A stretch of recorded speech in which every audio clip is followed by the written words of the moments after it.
మూవీలో movie overall చాలా బాగుంది. అంటే రామ్ చాలా డేస్ తర్వాత హిట్ కంబ్యాక్ చేశారు.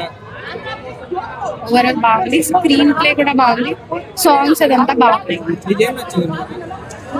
మూవీ చాలా ఇన్స్పైరింగ్ ఉంది. యాక్చువల్లీ ఎప్పుడు ఓడిపోకూడదు మెసేజ్ ఇస్తుంది. మూవీ యాక్చువల్లీ చాలా బాగుంది. నెవర్ గివ్ అప్ అని ఒక మెసేజ్ ఇస్తుంది. ఒక ఫ్యాన్ గురించి ఉంది. స్టార్ ఇది ఉపేంద్ర బదులు చిరంజీవి ఉంటే బాగున్నారు. సెట్ అయ్యారు. హీరో హీరోయిన్ కాంబినేషన్ ఎలా బాగుంది. అంటే మన రావు రమేష్ గారి క్యారెక్టర్ చాలా సినిమా ప్లస్ ఏంటండి? సినిమా ప్లస్ ఏంటి? ఇన్స్పైరింగ్ ఉంది.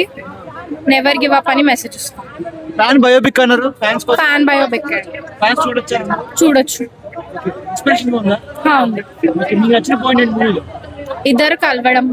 హీరో రామ్ స్టార్ ఇంకా రామ్ కలవడం సాంగ్స్ బాగుంది. ఒకటే సాంగ్ ఉంది. రామ్ హిట్ కొట్టాడా? కొట్టాలి. స్టార్టింగ్ 20 మినిట్స్ మొత్తం ఆయన మీద ఉంటుంది. ఆయన స్క్రీన్ ప్రెన్స్ వరకు చాలా బాగుంది. డైలాగ్ ఎందుకో డబ్బింగ్ అంత ఆయన సెట్ అవ్వలేదు. ఉన్నాయన్న, ఒక ఫ్యాన్ గా ప్రతి ఒక్కరు కనెక్ట్ అయ్యే చాలా ఎమోషనల్ సీన్స్ అయితే ఉన్నాయి. దాని వరకు చాలా మంది ఫ్యాన్స్ కనెక్ట్ అవుతారు. ఎందుకంటే ప్రతి ఒక్క ఫ్యాన్ తన హీరో కోసం ఏదో ఒక విషయాలు సాక్రిఫైస్ చేస్తుంటాడు. అలాంటివన్నీ గుర్తొస్తాయి. ఎమోషనల్ గా చాలా బాగుంది. డైలాగ్స్ కూడా చాలా బాగున్నాయి. ఫాదర్ సెంటిమెంట్ అయినా హీరో సెంటిమెంట్ అయినా చాలా బాగుంది. గ్రాస్ 100 కూడా చెప్తారా? ఎందుకంటే ఆయన మార్కెట్ గా 100 కూడా చెప్తారు. డెఫినెట్ గా మంచి కంబ్యాక్ అని చెప్పుకోవచ్చు. ఎందుకంటే ఆయన ప్రీవియస్ మూవీస్ కంపల్సరీ హిట్ అని చెప్పుకోవచ్చు. కానీ ఆయన అన్నట్టు 100 క్రోర్స్ అయితే రాదు. కెమిస్ట్రీ బాగా వర్కౌట్ అయింది. ఏదైతే సాంగ్స్ ఉన్నాయో ఆ పిక్చరైజేషన్ అయినా లేదంటే ఆ మేకింగ్ అయినా వాళ్ళ మీద డబ్బులు ప్రతిదీ కనిపించే స్క్రీన్ మీద దాని వరకు చాలా బాగా అనిపించింది. బట్ ఎందుకో ఇంకొంచెం మంచి సీన్స్ పడాల్సింది. సెకండ్ హాఫ్ ఇంకొంచెం గ్రిప్పింగ్ గా తీసుకోవాల్సింది అనిపించింది. అక్కడక్కడ బోర్ కొట్టినా సరే బట్ ఓకే ఓవరాల్ గా చాలా బాగుంది. ఆవిడ ఫస్ట్ మూవీ మిస్టర్ బచ్చన్ తో కంపేర్ చేసుకుంటే చాలా బాగుంది. ఎక్కడ అంత ఎక్స్పోజింగ్ అలాంటి సీన్స్ లేకుండా చాలా బాగా అనిపించింది.